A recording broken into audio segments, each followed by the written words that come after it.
саламатсыз ба? 9 мамыр бұл Турген сарқырамасы. Біз міне мұнда Уральскідан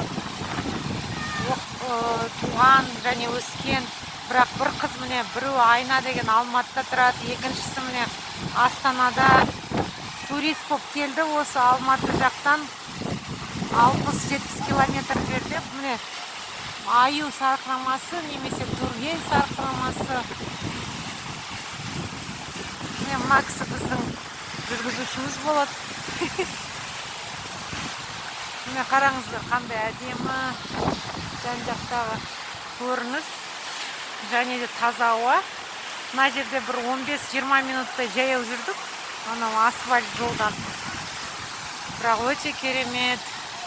Енді қазір алла бұйырса Есік көліне барамыз. Сол жерге отырып тамақ ішіп, демалып, сосын үйге Алматыға қайтамыз. Немесе егер қатты қарын ашып жатса, мұнда форель балығының фермасы бар екен.